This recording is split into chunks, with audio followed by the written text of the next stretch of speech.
Ya habíamos visto la última ocasión la cuestión de la introspección, ¿no? Vimos cómo hay una tendencia clara, ya en este contexto en particular, hacia la introspección, pero con la introspección no necesariamente significaba abandonar estas formas activas de devoción, tampoco oponerse a ellas, ¿no? Era como una tendencia, vamos, no se mostraba como una línea absolutamente contraria a el modo de actuar. Acuérdense que en este caso la devoción tenía que ver más bien con los actos que se llevaban a cabo, tampoco era una oposición drástica, pero algunos de los adeptos a una devoción más íntima, es decir, a una devoción más introspectiva, reflexiva, sentían aversión por estas formas populares, o sea, comunes, por considerarlas una desviación irreflexiva de la verdadera devoción, que serían las élites intelectuales, ¿no? Empiezan nuevamente a seguir esta tendencia de separación entre, vamos a decirlo así, lo reflexivo y lo popular. De tal manera que entonces esta fue una reacción común entre los humanistas cristianos, que le van a empezar a dar como un auge muy fuerte a la cuestión reflexiva y por lo tanto también una marcada oposición a las cuestiones populares. Por ejemplo, Erasmo de Rotterdam es un buen ejemplo. Y entre ellos, ¿no?, por lo regular, caían en el mismo juicio negativo que las élites hacían con respecto a la devoción popular, viéndola desde fuera y a menudo perdiendo de vista el espíritu que la animaba, ¿no? O sea, solamente por considerarlas, vamos a decirlo así, prácticas populares o poco reflexivas. Podríamos decir que perdían de vista el espíritu que las movía, el espíritu de devoción, y lo que les criticaban era el hecho de que no estuvieran plenamente apegados al ámbito reflexivo. Entonces, ¿qué es lo que va pasando? Pues que se fue abriendo una nueva brecha entre las minorías instruidas, en este caso los humanistas cristianos, y la práctica devocional de las masas, ¿no? Se empieza a manejar la misma, vamos a decirlo así, separación antigua entre el vulgo y los intelectuales, ¿no? Entre los instruidos y la masa popular. Entonces, esto va abriendo una nueva brecha. Entonces, ¿En qué época fue eso? Estamos hablando ya en el siglo XIV-XV. Entonces, ya justamente iniciando así el XVI. Entonces, esta brecha, en todo caso, dependía de los fines que eran perseguidos a través de la devoción. Entonces, aquí es donde hay un punto central, porque en efecto, lo que va a marcar la diferencia, o digamos, lo que va a enfatizar la distancia que se va a marcar entre una tendencia y otra, son los fines que se buscan perseguir. Por ejemplo, para los instruidos, en la medida en que el sacramento es usado para ejercer buena influencia, es decir, para acercarnos más al ámbito de la gracia y de la santidad, es bueno y aceptable. En ese caso no tiene ningún problema, siempre y cuando sea usado de esta forma. Pero, dirán los instruidos, si se pone el énfasis en un derroche de fines meramente terrenales, por buenos que estos sean, nos desvían de la verdadera devoción. Por ejemplo, que alguien buscara el acercamiento a la Eucaristía para obtener algún tipo de favor particular, o buscar, digamos, algún tipo de beneficio enteramente terrenal. Entonces los instruidos van a decir que esto desvía precisamente de la verdadera devoción. Pareciera que en efecto, a primera vista, los instruidos, los humanistas cristianos, tenían razón, pero no es del todo así. ¿Por qué? Porque en efecto no podemos olvidar que el Señor atiende todas nuestras necesidades, sean las que sean, y no solo algunas. Esto es lo que perdían de vista los humanistas. A esto es a lo que se refiere Taylor cuando menciona que en efecto se perdía de vista el espíritu que las animaba, que era una íntima confianza hacia Dios mismo. Entonces, no podríamos, digamos, separar tan nítidamente una especie de práctica religiosa plenamente reflexiva de una práctica religiosa enteramente irreflexiva. Más aún cuando el Señor se ha convertido en el centro mismo de la vida. Entonces, no podemos decir que habrá unas cosas que dirijamos a Él y otras que no. Entonces, aquí vemos también una especie de desvío por parte de los humanistas, para no dejarnos engañar tan fácilmente. Por ejemplo, dice Erasmo, la verdadera manera de venerar a los santos es imitar sus virtudes, ¿no? Y a ellos les importa más esto que 100 velas prendidas. Entonces, volvemos a ver esta cuestión. Es verdad, sí es cierto, Es muy importante que con respecto a los santos nosotros busquemos la imitación de sus virtudes, o sea que busquemos finalmente, ¿no?, seguir las huellas que nos ha dejado el ejemplo de su vida. Eso es verdad, ya lo había dicho San Gregorio Magno, pero también hay que reconocer que no solamente podemos buscar en la veneración a los santos la imitación de sus virtudes, sino también la intercesión, a la manera precisamente de una cercanía profunda, el reconocer nuestra impotencia y en humildad saber que Él podría tener, digamos, una mayor influencia sobre Dios, por decirlo de alguna manera. Entonces no lo podemos reducir únicamente al término de una imitación, ¿no? Decía también Erasmo, veneras los huesos de Pablo dispuestos en un sepulcro, pero no el pensamiento de Pablo atesorado en sus escritos. Dicho de otra manera, aunque volvemos a mencionar, aparentemente suena bien en un primer momento, se pierde de vista un aspecto central, la vivencia concreta de la fe. Porque no solo podemos asumir un perfil enteramente reflexivo o un perfil enteramente racional, sino que está involucrado en la vida de fe todos y cada uno de los aspectos que configuran nuestra propia existencia. Entonces, el punto crucial aquí no es tanto la práctica, cómo se lleva a cabo, sino el fin al que apuntamos. Entonces, tampoco podemos dejarnos llevar, vuelvo a insistir, tan fácilmente por esta especie de reproche, ¿no?, de los ilustrados, como quizá Erasmo sea el mayor ejemplo de ellos. Volvemos a repetir, podemos buscar en los santos la imitación de sus virtudes, pero también su intercesión, o vamos a decirlo así, su acompañamiento. O su veneración. O su veneración, porque finalmente un santo es reconocer la gloria de Dios, es capaz de realizar aquí en la tierra. No solamente es un modelo de virtudes, ¿no? Bueno, entonces, de manera aún más radical, surgió una profunda objeción teológica a la magia blanca de la Iglesia, cualquiera que fuera su propósito. Por ejemplo, tratar cualquier cosa, aún el sacramento, como un objeto cargado, e incluso si su objetivo es volverme más santo y no ahuyentar la enfermedad o el fracaso de la cosecha, en principio está mal. Vean, de antemano ya establecen que si no está dirigido, ¿no?, esta magia blanca de la Iglesia, no solo a la santidad, sino a cualquier otra cosa, está mal, porque consideraban que el poder de Dios no puede ser contenido y o controlado de este modo a través de su confinamiento en las cosas, y así encauzado, es decir, manipulado por nosotros en una dirección, como beneficiar a través de buscar la curación, por ejemplo, u otra, o sea, cometer sacrilegio. ¿Qué es lo que empieza a ocurrir aquí? Que en efecto se empieza a poner en entredicho la cuestión del poder de Dios. Y el argumento más fuerte es que a Dios no se le puede manipular ni contener de ninguna manera. Por ejemplo, suponiendo que estuviera contenido en un pan, vamos a decirlo así, en la forma que en efecto se emplea para la Eucaristía. Entonces pareciera que esta es una objeción aún más fuerte, pero olvidamos precisamente un aspecto central. Lo importante no es lo que nosotros consideremos que Dios puede o no puede hacer. Lo importante es Él que ha querido y ha hecho, de fondo. O sea, esta es la contemplación del misterio. Nosotros, ciertamente, en términos humanos, podemos poner muchas restricciones. Y el Señor nos lo dijo claro, lo acabamos de ver en una de las lecturas. Cuando ve a los fariseos y a otros escribas, ¿no?, que les dice, ustedes han dejado de lado el mandamiento de Dios y se han aferrado más bien a las tradiciones humanas. Y por eso les llama hipócritas. ¿Por qué? Porque precisamente el punto está en que ahora nosotros queremos de hecho decidir qué puede y qué no puede hacer Dios. Y para convencer, digamos, a los demás, se utilizará la fuerza racional que puede tener un argumento. Entonces, aquí es, digamos, como la estrategia que se emplea. Entonces, pero perdón, Marco, también hay que mencionar bien las consecuencias a dónde nos llevan. Si esta magia blanca no era así, ¿cómo será el amor de Dios hacia nosotros? Claro. Las consecuencias son nefastas. Esa es la brecha que empezaremos a ver. Las consecuencias de toda la teología protestante es nefasta. Eso es lo que va a mostrar. Precisamente nos está mostrando el camino reduce el amor de Dios hacia el que nos vamos dirigiendo. En el siglo XIV, XV, ¿no? XVI, que es, digamos, el periodo que estamos avanzando. Entonces, ya no solo se llega a considerar, por ejemplo, el uso de la intervención de Dios, sino que incluso se va a tachar de, en términos teológicos, de sacrilegio.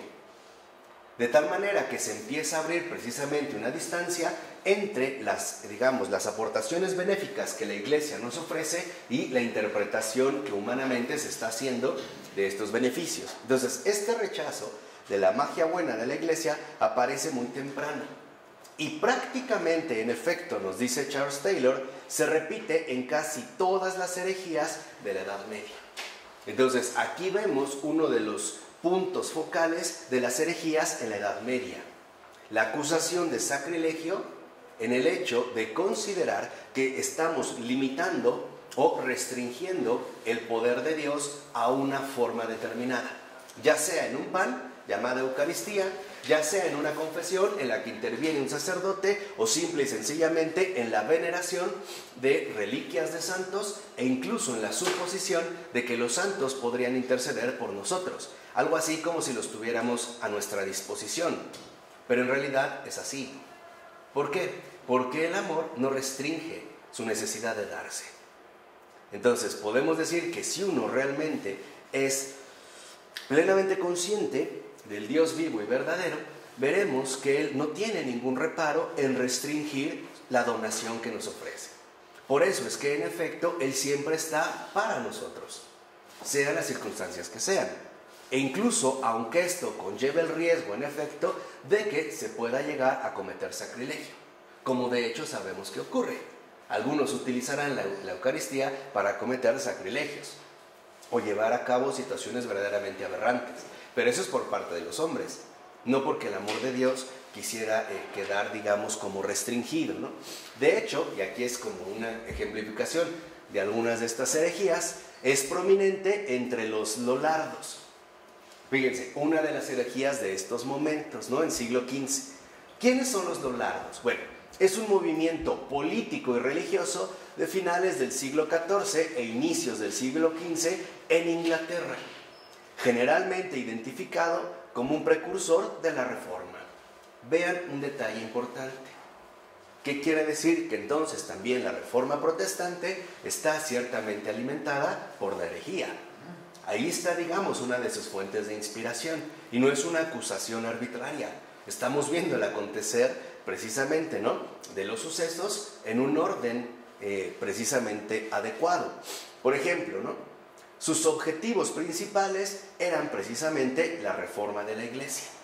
Buscaban nuevamente la reforma de la Iglesia, que vimos comienza muy temprano, ¿no? Los orígenes del movimiento lollardo se atribuyen a Lollardi o Wyclifista, se encuentran en las enseñanzas de John Wycliffe, de ahí el nombre de esta corriente, que era un teólogo prominente de la Universidad de Oxford hacia el año 1350. ¿No? Ahí está, digamos, como el representante. Ahora, entre sus principales doctrinas estaba aquella que propugnaba que la devoción era un requerimiento para que un sacerdote fuera de verdad un sacerdote, o para que administrara debidamente los sacramentos, y además la que afirmaba que el laico devoto tenía la facultad de ejecutar los mismos ritos y funciones, pues el poder religioso y la autoridad resultaban de la devoción y no de la jerarquía eclesiástica. Aquí está claramente los antecedentes de la Reforma protestante. O sea, en lugar de apelar a la jerarquía, es decir, a la autoridad, se va a apelar a la devoción. Entonces, si se considera que una persona es devota, entonces es una persona apta para aplicar, digamos, los sacramentos, e incluso para realizar los ritos y funciones que se suelen atribuir a un sacerdote. Y van a empezar a criticar el sacerdocio en vistas precisamente, o mejor dicho, a través del argumento de la devoción. Entonces van a decir, si un sacerdote no lleva una vida devota, entonces no es un sacerdote. ¿Dónde está el error? Vuelvo a insistir, aunque suena como muy aceptable, que consideramos que el sacerdocio es una especie de atributo meramente humano, como si el hombre fuera capaz de adjudicarse una dignidad tal. Y olvidamos que el sacerdocio es un don de Dios, que precisamente por ser de Dios, el hombre no lo puede acabar.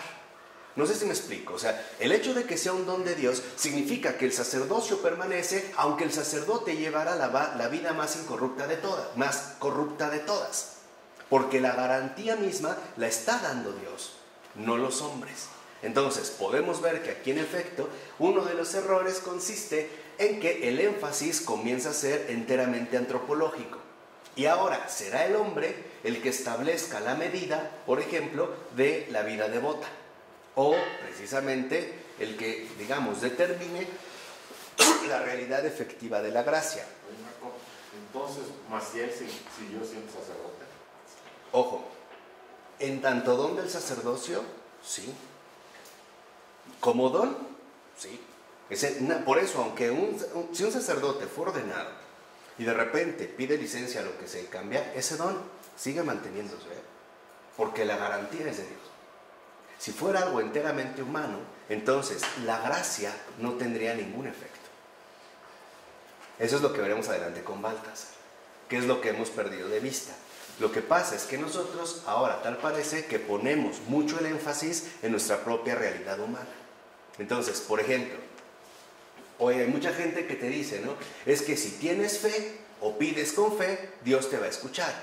Como si dependiera de tu fe lo que va a determinar el éxito o el fracaso de tu petición, y no la bondad infinita de Dios. Estos cambios, vean desde dónde se empieza a dar. Entonces, ¿qué más proponía esta herejía? Bueno, además va a decir, enseñaban que la iglesia cristiana era la iglesia de los salvados, queriendo dar a entender que la verdadera iglesia de Cristo estaba constituida por la comunidad de los fieles. Lo mismo que ahorita. Que tenía mucho en común con la iglesia oficial, pero que no era lo mismo. Era una comunidad de salvados, pero que para nada se podía identificar o limitar a la jerarquía eclesiástica. Vamos a decirlo así, a la iglesia visible o conocida. Enseñaban además una cierta forma de predestinación. Obviamente, si se están afirmando que se trata de la iglesia de los salvados, pues entonces tendrán que argumentar que algunos de hecho están salvados, pero esto involucraría que algunos no. Entonces empezarían a hablar de una predestinación. ¿Eso influyó a Calvino? Sí, por supuesto. Por supuesto. Aquí están las raíces. Para que vean, como les decía, que no son movimientos espontáneos, sino que se van generando a través de un proceso que necesitamos articular. Es el trasfondo, lo interesante de lo que Charles Taylor nos va presentando, porque esto nos da luz sobre nuestra situación presente, que es lo que queremos finalmente asumir. Además, buscaban eliminar también las leyes que limitaban el salario de los campesinos, y se llegaron a saltar posesiones nobiliarias e iglesias a las que se achacaba el mantenimiento de una estructura social concreta. Aquí vemos su vinculación religioso-política. Entonces, ¿cuál es una buena manera, como siempre se ha hecho, para ganar el favor de la gente? Asumir una postura de defensa de los pobres. Como una especie de predecesor del comunismo. Exactamente. Entonces lo que van a hacer es, bueno, ahora nosotros vamos a luchar por las injusticias que se están llevando a cabo. Por eso es que van a abogar por la pobreza apostólica y la tasación de las propiedades de la iglesia. Lo que quieren entonces es una reforma total donde no haya una iglesia jerárquica y tampoco visible, sino que se convierta en una comunidad religiosa amplia donde se viva una pobreza apostólica, según su propia interpretación, y no haya de por medio ningún tipo de propiedad, sobre todo de propiedad adjudicada, por ejemplo, a la misma iglesia. ¿Vamos? Entonces empezamos a ver entre los dolardos, que no se mencionan, muchas de las raíces fundamentales de los movimientos protestantes que aparecerán poco después, porque estamos viendo que si son ya a finales del siglo XIV, inicios del siglo XV, pasará un siglo para que esto finalmente tome forma y consistencia, ¿no? Pero no solo se va a dar, vamos a decirlo así, esta tendencia claramente en la cuestión de las herejías, sino que también destaca esta postura en los más radicales humanistas, y más tarde comprenderá las iglesias de la Reforma Protestante. Entonces, uno de los aspectos que empezamos a ver es un fuerte, digamos, acento en la cuestión de la radicalización, que es lo que culminará en Calvino. Para Calvino lo importante ya no solo es reformar la iglesia, sino reformar a la sociedad entera. De hecho, es lo que va a dar paso a la instauración de la sociedad moderna. Bueno, y puesto que esto entonces no solo se refiere a los abusos cometidos, que ya mencionamos, sino al corazón mismo del sistema, la Eucaristía es siempre un problema central. Empezamos a ver cómo empiezan a plantear ciertas estrategias de reforma, pero en último término se van a topar con una situación sumamente problemática. ¿Qué va a pasar con la Eucaristía? Vamos a decirlo así, los herejes, tarde o temprano, se tienen que enfrentar contra Cristo mismo, en su manifestación concreta. Entonces, Wycliffe, por ejemplo, rechaza el poder del sacerdote para consagrar los elementos en virtud del poder del rito, independientemente del estado espiritual de él en tanto oficiante. Entonces, lo que vemos ahora es que se hace justamente lo contrario. Lo que se menciona es que el sacerdote no tiene ningún tipo de poder, así sea el más devoto o el menos devoto, para consagrar los elementos, apoyándose supuestamente en el propio rito. Entonces, la idea de que cualquier viejo sacerdote, por más corrupto que fuese, podía controlar los movimientos de Dios, o sea, someter su poder, era completamente inaceptable. ¿Cuál va a ser el argumento que van a dar? Dios es absolutamente soberano y ¿qué?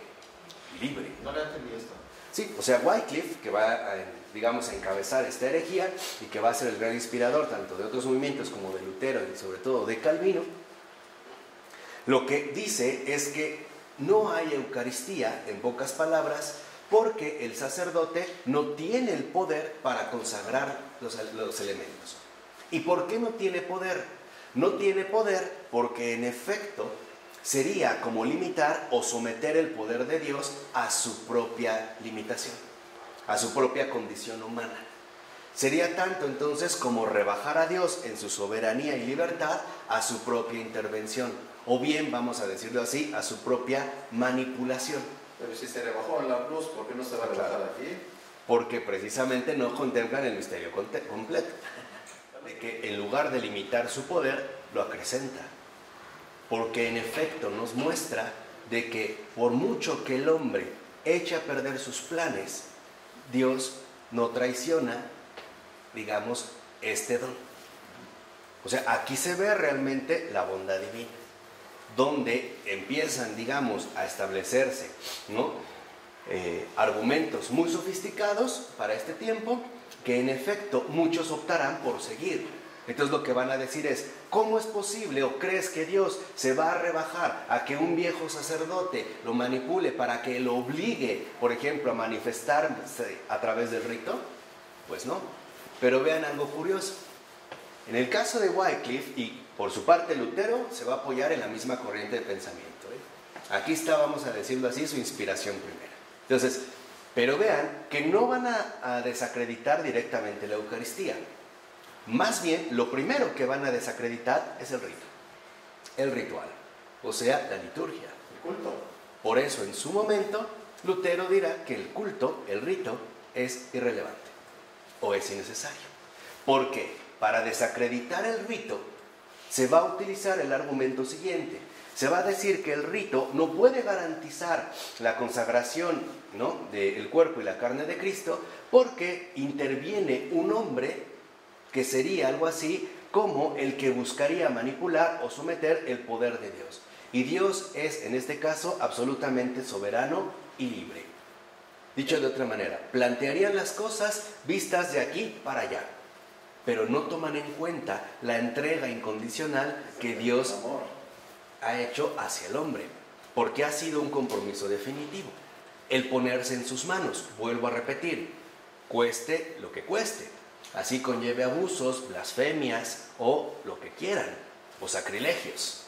Aquí es donde vemos que el amor es más grande que todo, y no a la inversa. Aunque muchos se irán guiando a partir de esta nueva erudición por los planteamientos racionales que se van proponiendo. Entonces, por ejemplo, aquí Wycliffe tendría que estar insinuando o incluso implicando que toda la tradición de los pasados 1500 años había estado mal. Claro. O sea, eso lo implicaba, desde luego. incluyendo a San Ignacio de Antioquía, los defensores de la Eucaristía. Todos. Pero algo peor, que Dios no nos ama. Claro. Y cuando dijo Jesús, hagan esto como oración mía. Bueno, lo van a decir que en efecto es, digamos, como una especie de símbolo especial que nosotros realizamos, pero que no involucra la consagración. Hoy hablaríamos de precisamente la transubstanciación, que aquí es lo que va a estar de por Y medio. ahí Lutero acuña una nueva concepción, ¿no? Claro. Consubstanciación. Por eso va a decir, claro, lo que hacemos es recordar, pero esto no se vuelve a actualizar. ¿Por qué? Porque Cristo ya murió. Por eso tú verás que la bandera fuerte de los protestantes es Cristo resucitó, ya no está muerto. Ese argumento lo siguen usando, especialmente los estadounidenses. Esa es su bandera. Por eso, ¿qué van a hacer los protestantes? Van a quitar a Cristo de la cruz. Van a decir, porque ya no está en la cruz. Ya, resucitó. Entonces, si ya resucitó, el hecho de que nosotros queramos volver a revivir, a conmemorar ese acontecimiento, sería algo plenamente superfluo. Por no decir, en estas tendencias, incluso impío. Porque sería querer volver a matar al que ya resucitó. ¿Vale? Aquí se empiezan a dar estos planteamientos. Entonces, no obstante, este rechazo de la magia eclesiástica también comienza a aparecer en el nivel popular, o sea, en los órdenes más bajos de la sociedad. Fíjense, no solo viene desde arriba, en el caso de las élites instruidas, de los estudiados, los humanistas, también desde abajo en el nivel popular. ¿Qué guiaba estos movimientos? Dos cosas. Primero, la dimensión social. Y dos, una inversión del campo del temor. Que se acuerdan cómo lo mencionamos, en efecto empieza a tener como gran auge. Primero, la magia eclesiástica era una pretensión ilegítima de controlar el poder de Dios. ¿De quién era esta pretensión? De la iglesia jerárquica. Esa es la acusación, tal cual. En pocas palabras, la iglesia quiere controlar el poder de Dios y por lo tanto es una pretensión ilegítima, o sea, es falsa. Lo quiere utilizar precisamente como un mecanismo de control. De hecho, un vector de la rebelión estaba dirigido a quienes sostenían tal pretensión, obviamente la jerarquía. Pues el argumento que se les daba es que a menudo estaban lejos de ser sagrados, es decir, santos, y ejercían un gran poder sobre la vida de la gente común, abusando de dicho poder. Entonces, la magia, por así decirlo, quedaba desacreditada por el mago. Lo cual sería un gracia doble. Claro, porque ahora se está perdiendo de vista la dimensión real de la gracia y todo se está convirtiendo poco a poco en una dimensión enteramente antropológica, ¿no? Que es hoy el mismo argumento, ¿no? Que dan muchos cuando dicen es que yo dejé la iglesia católica por los católicos. Es exactamente igual, ¿no? La magia queda desacreditada por el mago. Bueno, pero en el mundo encantado, en este contexto, no es tan fácil rebelarse contra la magia ni rechazarla, ya que este era un mundo lleno de magia negra que solo la magia blanca podía mantener a raya. Entonces, si nosotros despreciamos a la iglesia, que es, digamos, la garantía absoluta de protección, y reconocemos que el mundo está lleno de amenazas, entonces, ¿qué nos va a proteger? Por eso lo importante también va a ser desencantar al mundo mismo. Ya no solo a la iglesia, sino perderle el miedo también a las amenazas del mundo. Ahora, por otra parte, también estaba presente la actitud popular hacia la Eucaristía, ¿no? Esta era vista como una gran concentración del poder de Dios y la sensación de las personas comunes con respecto a su propia indignidad, constantemente renovada por la oración, ¿se acuerdan la predicación, que eres miserable, bla, bla, bla? Les dejaba en un nivel tan bajo que temían tomar la comunión. ¿Qué quiere decir? Si se está enfatizando, ¿no?, la bajeza plena del ser humano y se reconoce la presencia viva de Dios en la Eucaristía, lo que se abre pues, es una enorme distancia.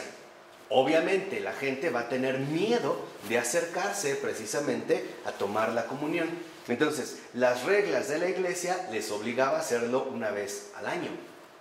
Pero, en realidad, este mínimo, o sea, una vez al año, era un máximo para la mayoría de la gente. ¿Qué quiere decir? Que mucha gente, justamente por temor, se acercaba a la Eucaristía una sola vez en su vida. Nada más. Y por lo regular, antes de morir. O cuando ya se encontraba terriblemente enfermo.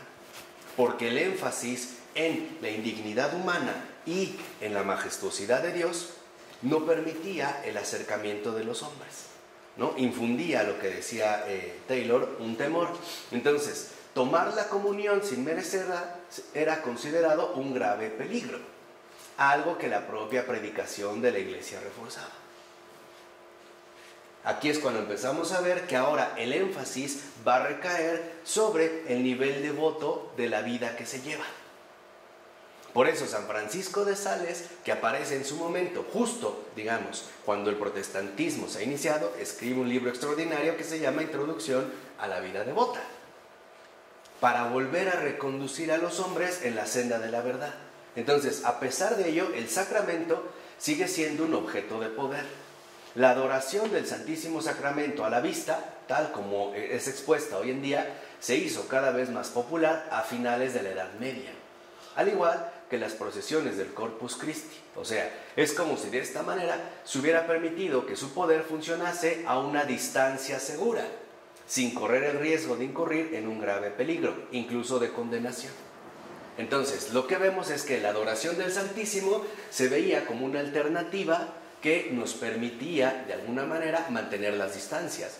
Entonces, ok, al menos lo voy a adorar, lo reconozco, pero no lo consumo, porque no sea que me vaya a condenar.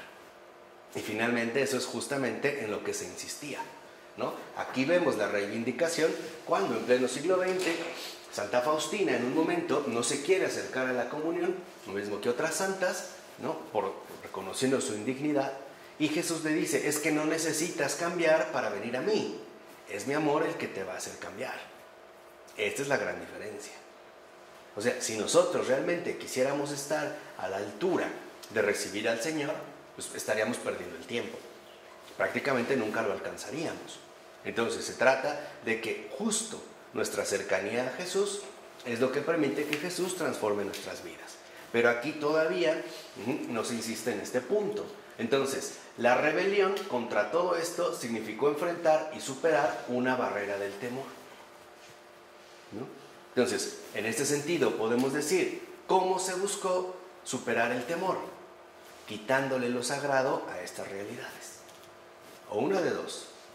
O afirmamos que estas realidades no son lo que nos han dicho, que sería un punto, digamos, central, que al parecer es lo que se está buscando, o entonces vamos a buscar otra alternativa para llevar una vida supuestamente religiosa.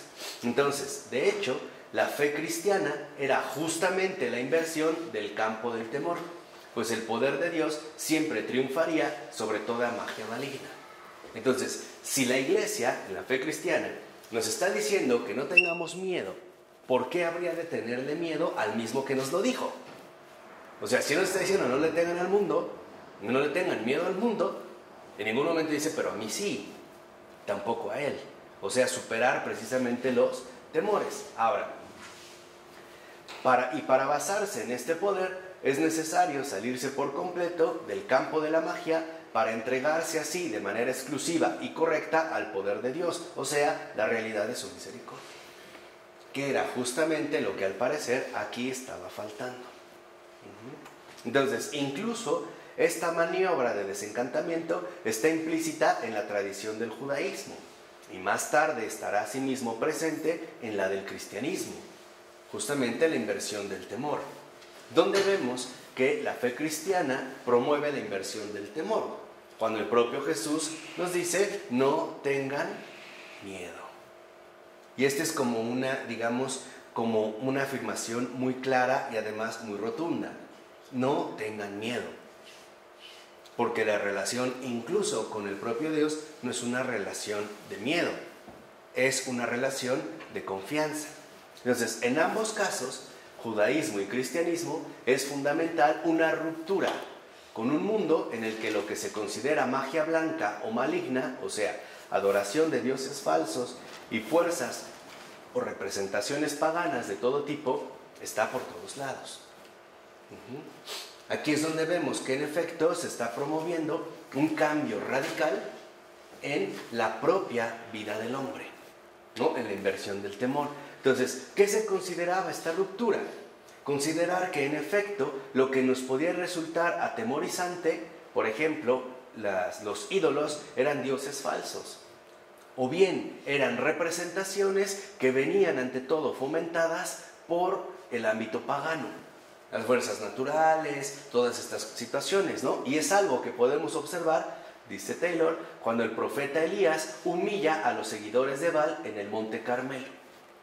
¿Cómo los humilla? Al desafiarlos a comprobar que Dios prendería fuego a las ofrendas, que aparte estaban muy mojadas, pero mójenlas bien, ¿no? O sea, para que vean que no es un truco ni nada, ¿no? Que queden hasta encharcadas y mostrarles que ellos no podían hacerlo mientras que él sí. De alguna manera, Elías está desplegando una contramagia victoriosa frente a la de ellos, que en efecto los puso furiosos. ¿Qué es lo que está mostrando, por ejemplo, en este caso, la contramagia del profeta Elías? La falsedad de ese mundo. Entonces vemos cómo ellos se ponen a orar, ¿no? Supuestamente a rezar, a pedirle a Baal que prenda y no pasa nada. Y Elías todavía, ¿no? Con un muy buen sentido del humor, les dice, háblenle más fuerte. A lo mejor no los escucha o está distraído o anda con alguien. En cambio, cuando le toca a él, les dice, no la mojen una, mójela 3 veces. ¿No? Levanta los vasos, hace la oración y enciende. Entonces, esta es, digamos, como la contramagia, podemos decirlo así, que en efecto, el temor viene de la mentira y la falsedad. Este es el punto crucial. El temor viene de lo falso. Entonces, tenerle miedo a Dios es algo falso. ¿Y por qué es algo falso? Porque inspira temor y no es un círculo vicioso. Es precisamente la secuencia correcta que se nos está proponiendo aquí. Entonces, Elías, por ejemplo, el profeta Elías, deja en claro que su magia, la de los seguidores de Baal, está vacía, que es completamente ineficaz y que sus supuestos dioses no tienen ningún poder ni de fondo realidad. ¿Qué es lo que se quiere mostrar? ¿Se acuerdan también cuando en otra ocasión, no sé si es Elías, le decían que había un dios que comía muchas cosas que le dejaban? Entonces él dice, bueno, a ver, pongan ceniza en el piso. Y encuentran un montón de huellas, ¿no? Y resulta que debajo del supuesto altar estaba una familia entera, que era la que se comía. Entonces los mandan a matar, ¿no? Bueno, está sellado. O sea, ¿qué es, digamos, lo que se está mostrando aquí? La falsedad de aquello que en efecto nos pretende atemorizar. Sea lo que sea, ya sean supuestos dioses falsos o fuerzas o representaciones paganas de todo tipo, que hoy en día han vuelto a adquirir una fuerza muy particular, ¿no? Hay gente que le tiene miedo a las malas vibras, por ejemplo, o al hecho de que te den algún tipo de maldición, o que alguien puede influir en tu vida de cierta manera, ¿no? El mal de ojo. Por eso creo que a algunos bebés recién nacidos les ponen un listón rojo y no sé qué cosas, pero es por ello. Es porque todavía ejercen, digamos, presencia en nosotros. Entonces, ¿qué es lo que vemos? Que el poder de Dios conquista entonces el mundo pagano encantado. ¿Qué significa esta conquista? Que Dios mismo pone al descubierto su falsa e inaceptable irrealidad. Es así como en efecto aparecerá justamente la intervención de Dios ya desde el mundo antiguo. Lo que Dios no se cansa de repetir es: aquello que les infunde miedo es irreal. Es irreal. Y yo, que debería infundirles confianza, tal parece que ahora quieren mostrar una relación del mismo tipo. Una relación precisamente de temor o de miedo, no de confianza o de abandono.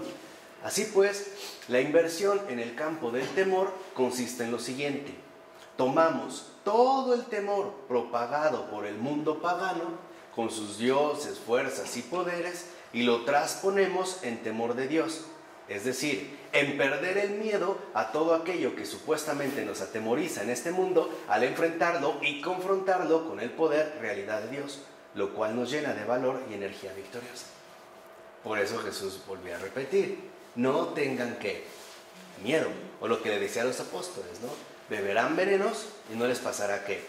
Nada, porque el veneno inspiraba un fuerte temor ya en la antigüedad, porque se consideraba que en efecto el veneno, lo mismo que algún tipo particular de enfermedad, era, digamos, un daño irremediable, y además irreparable.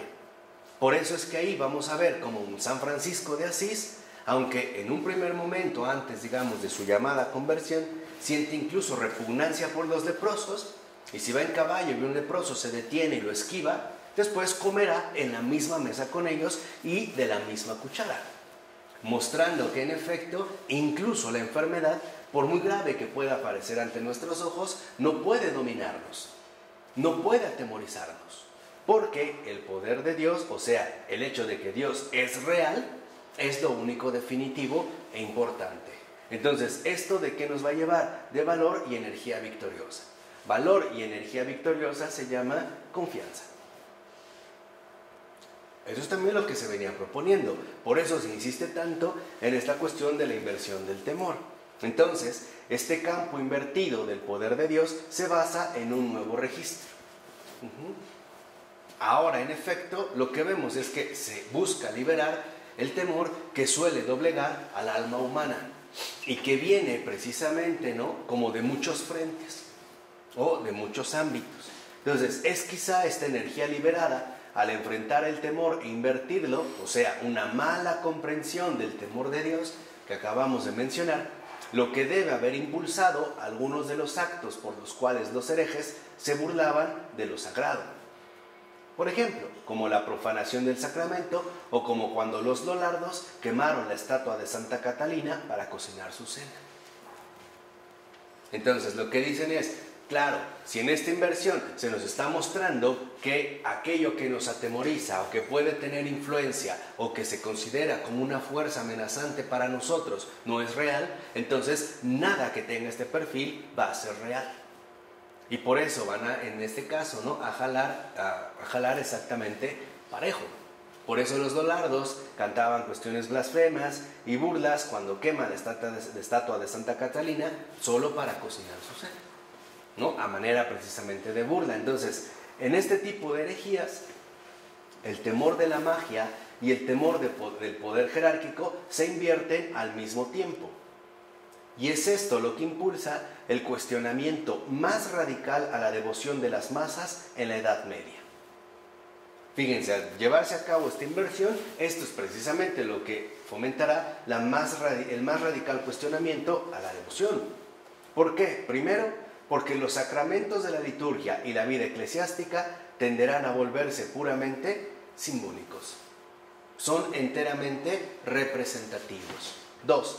La autoridad se desplaza ahora de la jerarquía a las escrituras. Vemos el gran paso que se va dando. Ahora ya no se va a reconocer la jerarquía, sino que únicamente se le dará énfasis a las escrituras. Aun cuando ya San Juan Crisóstomo había dicho, sí, las escrituras son palabra de Dios, pero no son Dios, ¿no?, como, digamos, precaviendo algo así. Y 3, la iglesia visible se distingue más claramente de la verdadera comunidad de los salvados. Empezamos a ver entonces en estos 3 registros 3 puntos sumamente importantes. Primera, los sacramentos de la liturgia y en general de la vida eclesiástica empiezan a perder su realidad. Se empiezan a considerar en el nuevo tipo de registro que se puso al descubierto como irreal, las fuerzas paganas, que estaban dispersas por todos lados. Segundo, vemos que ahora en efecto la autoridad empieza a ser desplazada cada vez más por las escrituras. Ya la autoridad ya no va a dejar de tener peso dentro de la vida religiosa para concentrarse ahora únicamente en la cuestión de las escrituras. Y quizá podríamos decir ¿por qué? Porque supuestamente a las escrituras uno tendría libre acceso, ¿no? Ya no tendría por qué haber intermediarios. Y 3, entonces la iglesia visible, romana, católica, se va como distinguiendo cada vez más de la verdadera comunidad de los salvados, al grado de llegar a un punto donde la iglesia visible será la iglesia de los condenados, o sea, el anticristo, y todos los demás es la verdadera comunidad de los salvados. Se empieza a dar, digamos, esta inversión. Entonces, en cierto sentido, parece que se está ya preparando la etapa de la Reforma protestante. Es más, estos primeros movimientos han sido considerados proto-reformas, o sea, una especie de reforma prematura, ya está incubada. Vamos a decirlo así, los lineamientos generales que irá adoptando la Reforma ya están establecidos, pero faltaba un elemento importante. ¿Cuál? La doctrina de la salvación por la fe. Ese no estaba antes. Esto es lo que va a aportar la Reforma protestante en cuanto tal. Ese es, digamos, como el redondeo que hará de todos estos planteamientos, ¿no? Que de hecho esta doctrina coincide con el rechazo de la magia eclesiástica, su poder, y con el recurso a la autoridad puramente bíblica. Entonces, aquí el punto importante es el siguiente.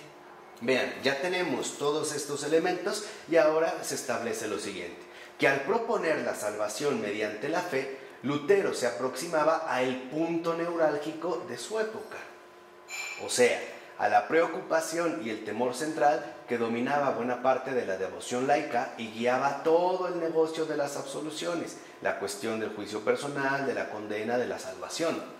Ahí entonces precisamente Lutero, ¿no?, se aproxima a este punto neurálgico, ¿no?, fundamental de esta época en concreto. Entonces, al levantar su propio estandarte, Lutero había encontrado algo que podía mover a grandes masas de gente. Podemos ver cómo entonces Lutero no era para nada ingenuo. Ya no se quiere limitar, vamos a decirlo así, a un ámbito ciertamente limitado de acción, sino que busca atraer a las masas. Podemos decir que de cierta manera era un populista de este momento, a diferencia de la crítica humanista de la devoción de las masas o el rechazo de lo sagrado. Entonces Lutero sí encontró, digamos, el punto central para poder mover a grandes masas de gente. Entonces, la venta de absoluciones, las indulgencias, estaba guiada ante todo por un temor equívoco al castigo. Fíjense. Entonces, Lutero ya aquí, que entra en escena, vemos cómo en efecto va a retomar el punto central, que es la cuestión del castigo, y por lo tanto también la cuestión del temor. Hacia ahí se va a dirigir, que es justamente lo que parecía, digamos, estar presente en la mayoría de la gente. Pero el mensaje de Lutero era que todos somos pecadores y merecemos por lo tanto castigo. Este es su primer paso. Todos somos pecadores y por lo tanto todos merecemos castigo. Pero vean la diferencia. Esto es, digamos, lo característicamente luterano. La salvación consiste en enfrentar dicho castigo en tanto pecadores y aceptarlo plenamente. Es decir, pues sí, reconozco mi situación y lo enfrento incluso con valentía, reconociendo que en efecto lo único que yo merezco es castigo, ¿no? Sería, digamos, como asumir una especie de postura firme ante esta situación. Entonces va a decir Lutero, únicamente al enfrentar nuestra propia condición de pecadores podemos ponernos en manos de Dios, lo cual basta para ser absueltos. En pocas palabras, si yo reconozco mi pecado, no necesito que nadie me dé una absolución. Por eso no necesito indulgencias, pero no es el punto central de Lutero, El punto central de Lutero no es denunciar las indulgencias, es acabar con la intervención del sacerdote. Es decir, acabar literalmente con la presencia del sacerdocio, porque es lo fundamental. Lo que está diciendo es ya la formulación que hoy en día todos conocemos. Si Dios conoce mis pecados, ¿por qué tengo que decírselos a alguien más? Él sabe que soy pecador, Él conoce mis pecados y Él mismo me perdona. Esto es justamente lo que está proponiendo Lutero. Por eso Lutero, incluso siguiendo esta misma línea, propondrá una especie de camino adiestrado en el pecado. Por eso él va a decir, tú peca con ganas, pero ten fe en que Dios te salva. Ese era el camino de Lutero. Por eso él decía, tú puedes fornicar, blasfemar, inquirir, asesinar, robar, pero si tú tienes fe en la salvación, entonces Dios te salva. Aquí es donde vemos que en efecto entra este rasgo fundamental, ¿no? Aquí está el aspecto netamente luterano. Por eso, para Lutero ya no es necesario ningún tipo de sacerdocio. Ya no es necesario ningún tipo, por ejemplo, de ritual litúrgico. porque todo se va a buscar establecer directamente, ¿no? Entonces, va a decir, por eso Lutero, quien teme al infierno, corre hacia él. Vean su formulación. Va a decir, si tú te tienes miedo al infierno, entonces el infierno te lleva. Pero si tú desafías al infierno, obviamente a través del pecado, y no le tienes miedo, entonces te salvas. Fíjense un camino curioso, ¿no? Entonces vamos a decirlo así, de cierta manera, y esta también es una propuesta de Jacques Maritain para hacer la lectura de Lutero, que me parece que es acertada, dice que tal parece que Lutero lo que quiere es exorcizar sus propios demonios, pero al mismo tiempo que lo hagan todos, ¿no? Liberarse, digamos, de esta especie de congestión, ¿no? De ansiedad y de temor. Entonces, ¿qué es lo que va a sostener Lutero? Debemos pues enfrentar nuestros temores y eso los transforma en confianza en el poder salvador de Dios. Esta es la salvación por la fe. En Lutero. No es precisamente lo que hoy podríamos entender. No, para Lutero lo importante es enfrentar nuestros temores, podemos decir nuestros pecados. Y el hecho de que yo los enfrente, eso ya los transforma en confianza en el poder salvador de Dios.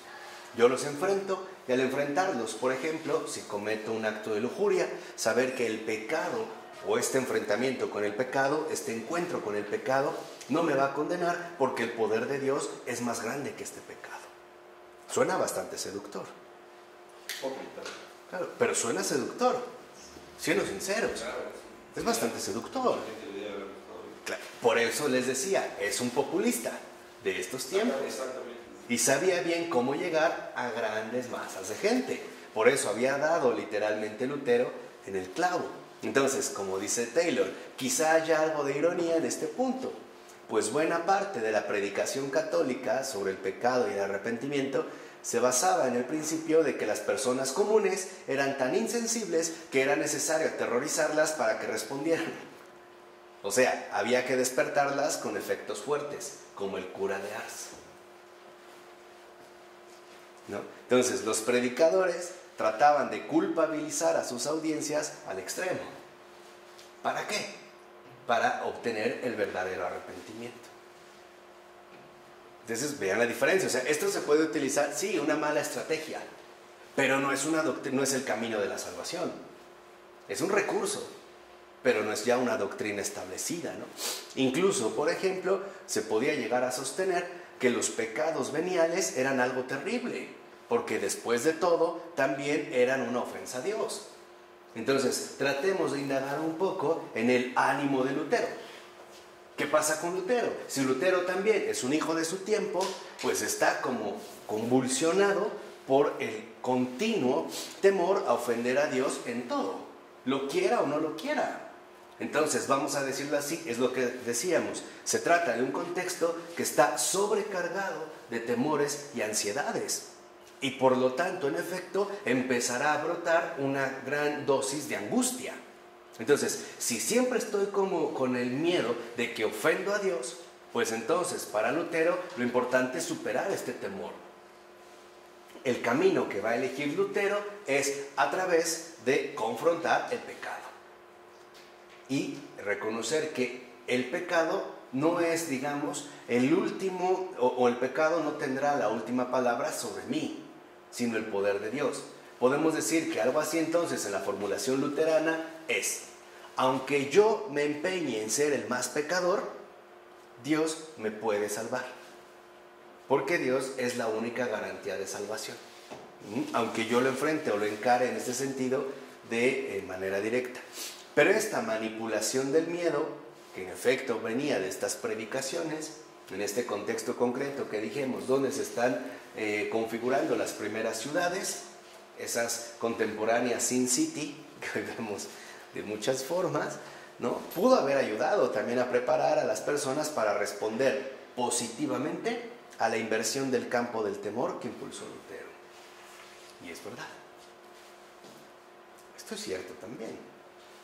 Si estas predicaciones están llevando a las personas a la angustia, pues entonces, en efecto, si se les ofrece una alternativa de escapatoria, ¿no?, tan seductoramente elaborada como la de Lutero, pues probablemente la gente responda positivamente. Es lo que ocurría quizá todavía hace no muchas generaciones, cuando decían que el católico, ¿no?, se caracterizaba por ser como tan severo, oscuro y amargado, ¿no? Todo era castigo, todo era pecado. Entonces, si de repente me hablan de un Dios bueno, amoroso, que ha resucitado, pues parece que es como una válvula de escape, ¿no? Y al parecer esta fue una de las situaciones que impulsó el apoyo a Lutero. Incluso, en efecto, cierta predicación protestante sigue y repite el mismo patrón. O sea, se supone que debemos confiar en nuestra salvación, pero no debemos ser rotundamente complacientes, porque la presencia del castigo está fuertemente presente. O sea, sí, pero aguas, ¿no? Enfrenta el pecado, no le temas al pecado, confía plenamente en tu salvación, pero aguas. No te vayas, vamos a decirlo así, a fondo, ¿no? Sé como de cierta manera prudente, pero en favor por el castigo que sí se puede llegar a recibir. Entonces, ¿es esto lo que preparó la deserción de una buena parte del rebaño hacia el humanismo exclusivo? Taylor dice, quizás sí. ¿Qué es el humanismo exclusivo? El hecho de que ahora se considerara que la Iglesia y en general Dios mismo no va a tener por qué intervenir en la configuración de nuestra vida, sino que lo podremos hacer bajo nuestras propias perspectivas y también preferencias. Pues quizás sí, lo vimos por una situación tan peculiar. Entonces vemos que en efecto había fuertes motivaciones para llevar a cabo una renovación religiosa en al menos 3 ejes, que es como un breve resumen de lo que vimos. Primero, el vuelco hacia una devoción más íntima e intensa, subjetiva. 2, un mayor malestar con respecto a los sacramentales y la magia, o sea, el poder de Dios, controlada por la Iglesia. Y 3, en los últimos tiempos, la nueva idea inspiradora de la salvación por la fe, que de hecho irrumpió en un mundo desgarrado por la ansiedad fomentada con respecto al inevitable juicio y su sentimiento inseparable de profunda indignidad. Aquí están, digamos, como estos 3 elementos que en efecto funcionan como fuertes motivaciones para prepararle el camino pleno a la reforma. Todo esto inspiró varias reformas. Esto es cierto. Se empiezan a dar como serias modificaciones. Por ejemplo, la gente comenzó a transformar su vida, ¿no? Se formaron asociaciones como la de los Hermanos de la Vida en Común y se desarrollaron también nuevas prácticas de oración silenciosa y de contemplación, es decir, ya no litúrgicas. Ahora, cada uno puede asumir la vía introspectiva.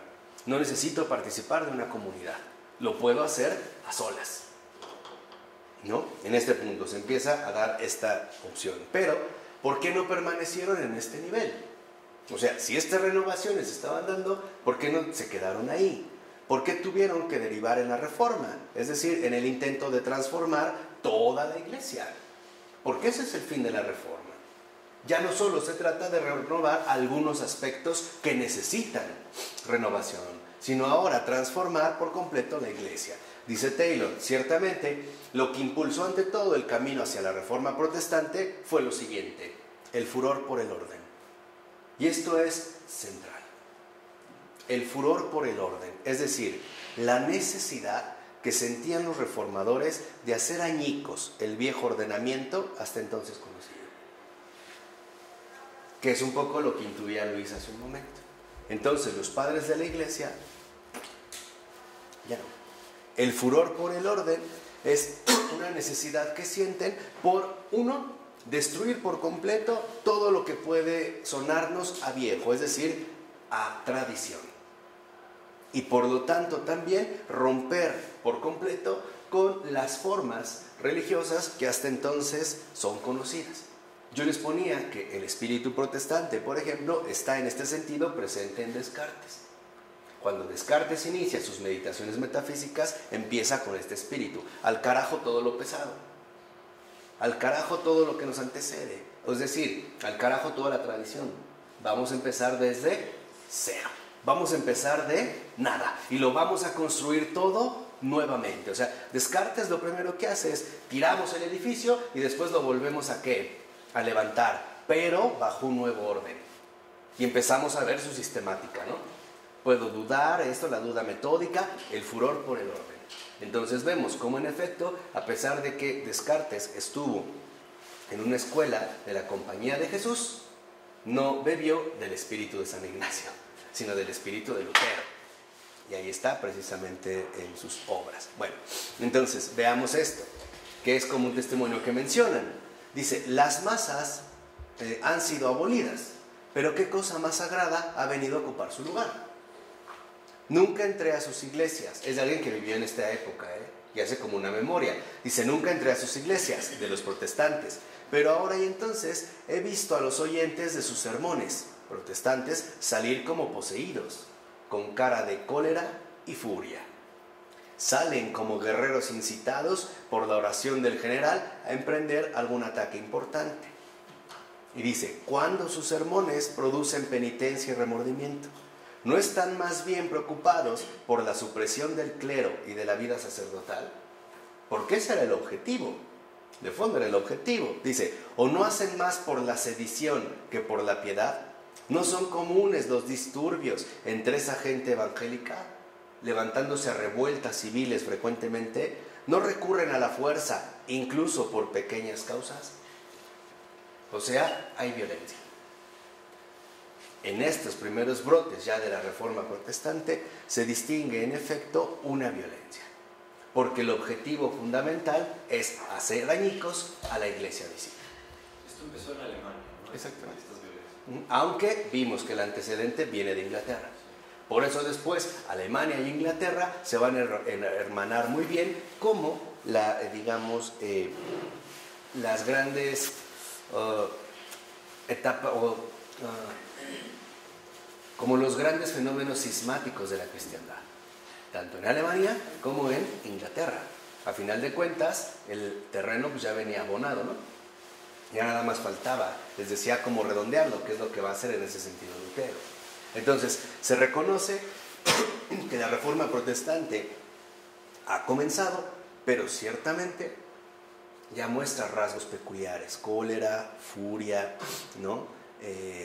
Como quieran atacar, ¿no? Están como más bien preocupados por la supresión del clero, la vida sacerdotal, la sedición o por la piedad, los disturbios. Incluso el propio Lutero después llamará a la tranquilidad, porque Lutero ciertamente, aquí es donde me parece que es un poco como Marx, enciende una mecha de algo que se le va a salir de control. Lo mismo que Marx, en su momento Lutero va a encender una masa en un contexto peculiar que después lo va a rebasar. Después el propio Lutero ya no sabrá cómo calmar, ¿no?, a la masa enardecida. Lo mismo que Marx en las revueltas proletarias o posteriores que se vivieron, ¿no?, que se empiezan como a salir de control. Entonces, precisamente una cuestión que era difícil de resolver mediante la Reforma era la de lo sagrado en la iglesia.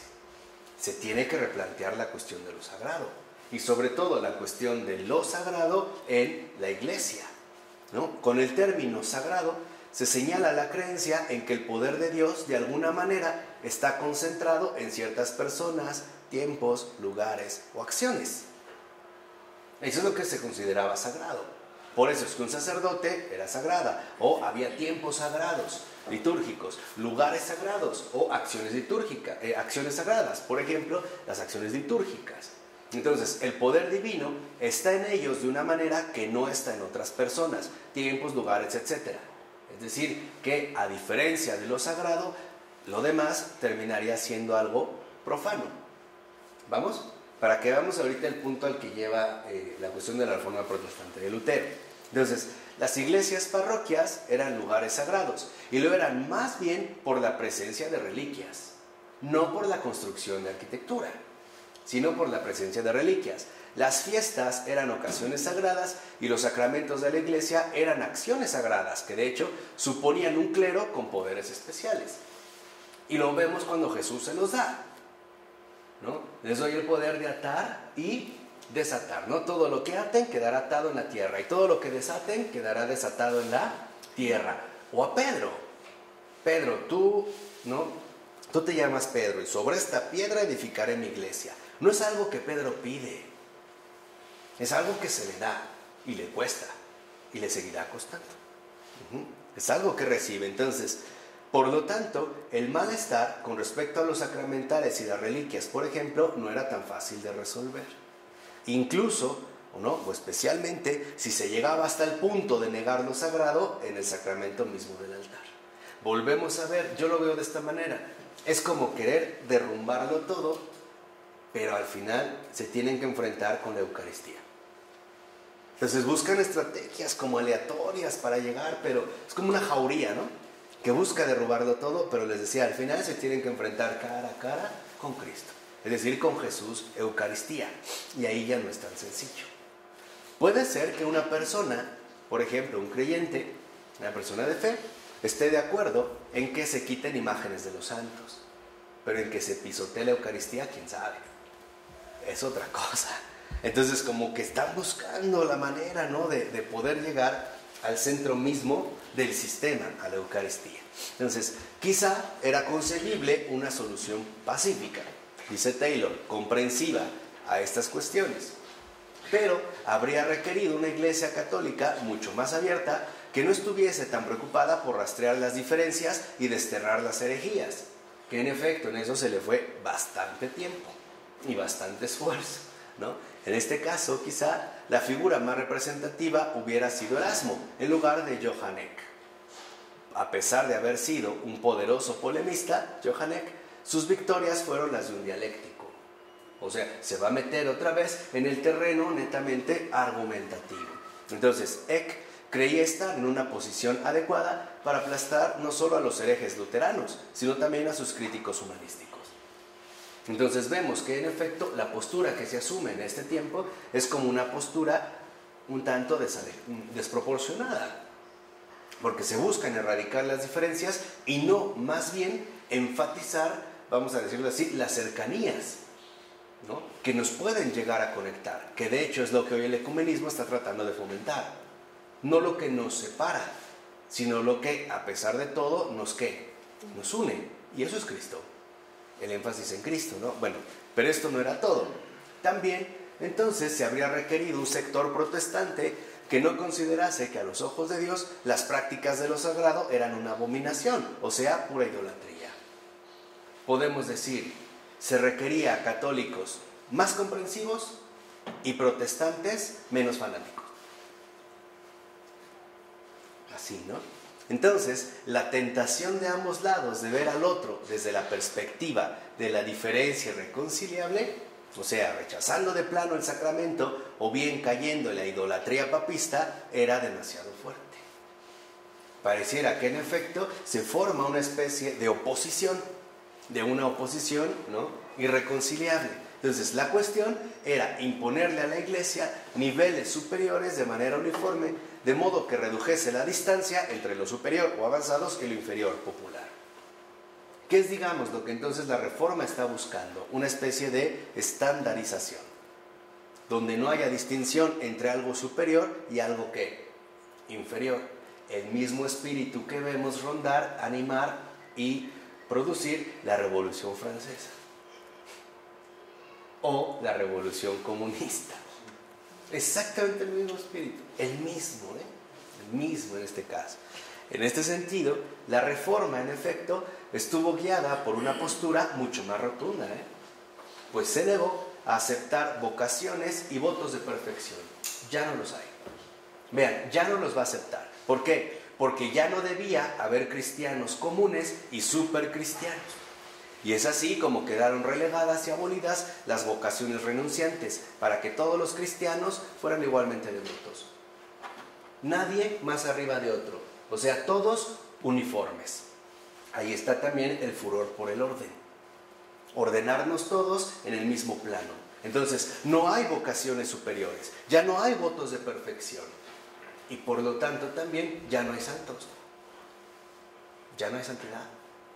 Lo único que hay es una especie de estandarización de la vida religiosa, que es el punto que destaca Taylor, y es lo que me interesaba destacar hoy.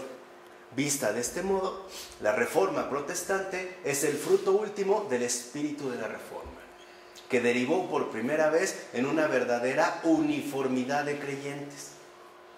Este es como el impacto radical de la Reforma. Ya no hay superiores e inferiores. Todos estamos en el mismo nivel y todos como creyentes tenemos acceso a Dios, a la salvación y por lo tanto también a la escritura. Ya no necesito que nadie me la comente o me la interprete. Yo la puedo leer por mí mismo e interpretar por mí mismo. Entonces, hay una uniformidad de creyentes, o sea, una nivelación que no dejó lugar para velocidades diferentes, ni mayores santos ni menores buscadores de santidad. Por eso, para los protestantes, el afirmar, por ejemplo, el sacerdocio de las mujeres tiene sentido. Ahora vemos por qué.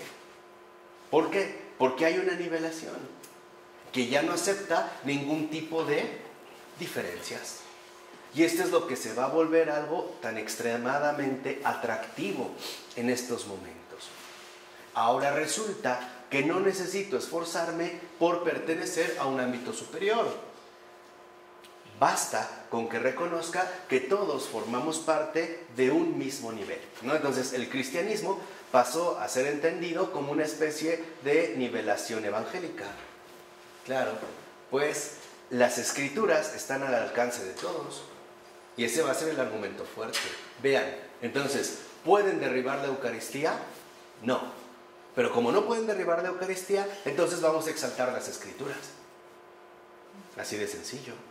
Por eso ahora, como la Escritura puede estar al alcance de todos, es el instrumento fundamental para llevar a cabo la nivelación evangélica, o sea, la anulación de velocidades diferentes, la anulación de la santidad, sea de lo que sea. Por ejemplo, ¿cómo sabemos que está al alcance de todos?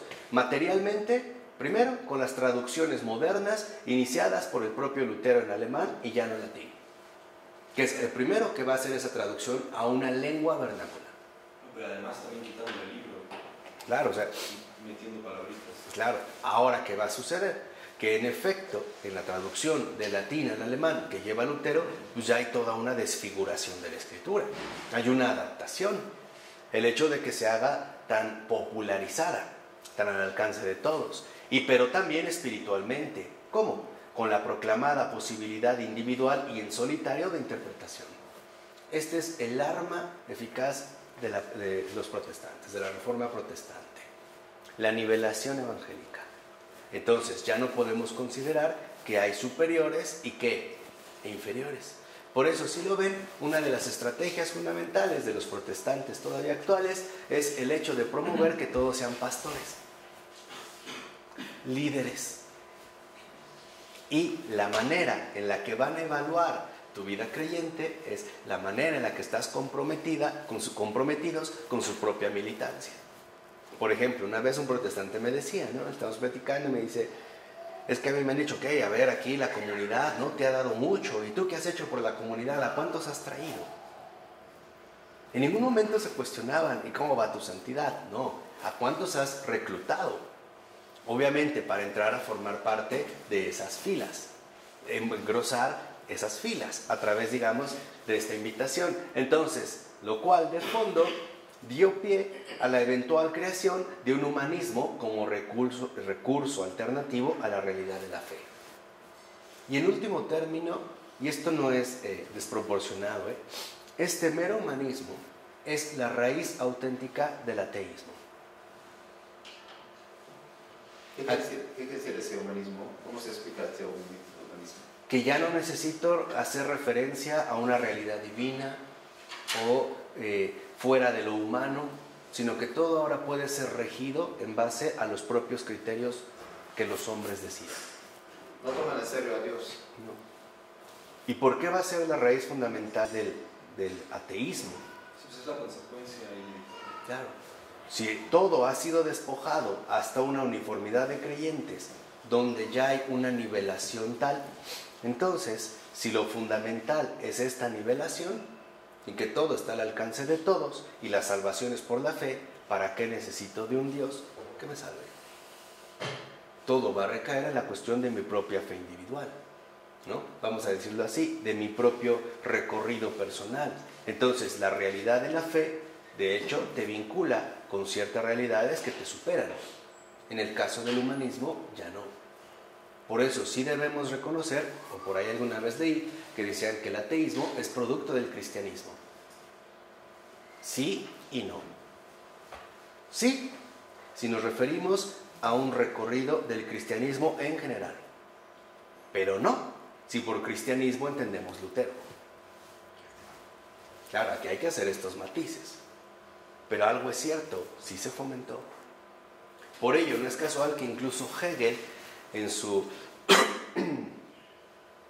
filosofía de la historia, ¿no? En las lecciones de la historia de la filosofía, coloque como al verdadero padre de la modernidad ya no a Descartes, sino a Lutero.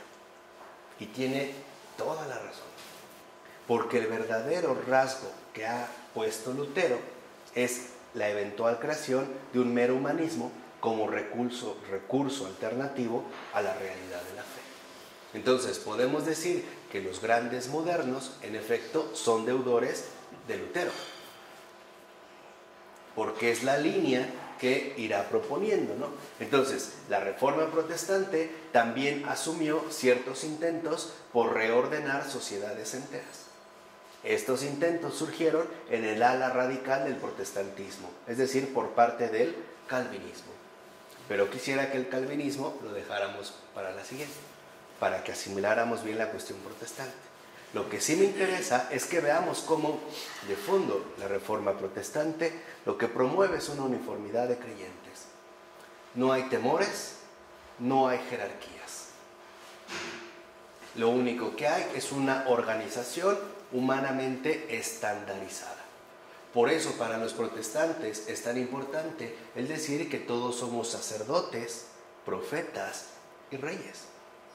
Y no es exclusivo de algunos. Ahora se va a hablar de un pueblo, ¿no? Un pueblo de Dios que en efecto representa a la misma salvación. Estaba hablando con testigos de Jehová que sí existe Satanás, pero no existe el infierno. ¿Cómo puede ser esto? Claro, eso es lo extraño, ¿no? O sea, el Satanás como digamos, la representación del mal. O sea, hay mal en el mundo, pero el infierno no. Un lugar de condenación. No. ¿Están todas las raíces aquí? Claro, o sea. Claro. Aquí está la base. O sea, en primer lugar, el éxito de Lutero dio en que supo cómo llegar a las masas. Y supo llevar a cabo una inversión del temor que involucraba, en efecto, replantearse por completo la vida religiosa. Y que la vida religiosa ya no iba a depender, y eso es algo fundamental, de la vida sacramental, sino de la fe. Pero para no podía tampoco en ese momento, pero para que no se viera como una fe tan desnuda o una propuesta tan desprotegida, el recurso que se tiene para darle como sostén a la fe, pues es la Escritura. De tal manera que entonces la Escritura se volverá en el punto central en el cual descanse toda la Reforma Protestante. Es su piedra angular. Entonces, si lo vemos, ya no es Cristo, ya no es la encarnación, por lo tanto, mucho menos María o los santos o ellos. La piedra angular es la Escritura. Por eso hay un rasgo muy central. Es cierto, los protestantes son expertos biblistas. Esto sí, conocen la Escritura, pero no conocen muy bien al que nos dio la Escritura. Esa es la gran diferencia. Un verdadero católico, de verdad, no es un gran biblista. En serio, no es un rasgo peculiar, Pero está enamorado de Cristo. No es un gran biblista, pero sí es un gran conocedor del que ha dado la Escritura. Por eso, para un católico, basta un versículo o una palabra del Evangelio, no los libros o el punto. Muchos se lo saben de memoria. Claro. Oh, exactamente dónde, qué versículo, qué capítulo. Y hay un riesgo mayor. Recordemos que en las tentaciones del desierto, el propio Satanás utiliza la Biblia para irse contra Jesús, ¿no? Ahí es como el gran combate entre dos exegetas, ¿no? Y si vemos, Jesús no le responde directamente de la Biblia, retoma algo, sino que reconduce todas las cosas a Dios mismo. Este es el punto central. Este es como el antídoto para salir del error. Reconducirlo todo a Dios mismo. Porque si nos queremos quedar al nivel de una discusión enteramente discursiva, tomando, o mejor dicho, haciendo retazos de la Escritura, se presta para cuestiones verdaderamente lamentables. Entonces, Lo importante, ojo, no es el conocimiento literal de la Escritura, sino la comunión con el espíritu que anima esta Escritura. Es decir, el espíritu de la verdad, que siendo honestos, no es el espíritu de la reforma. En nombre del Padre, del Hijo y del Espíritu Santo. Amén.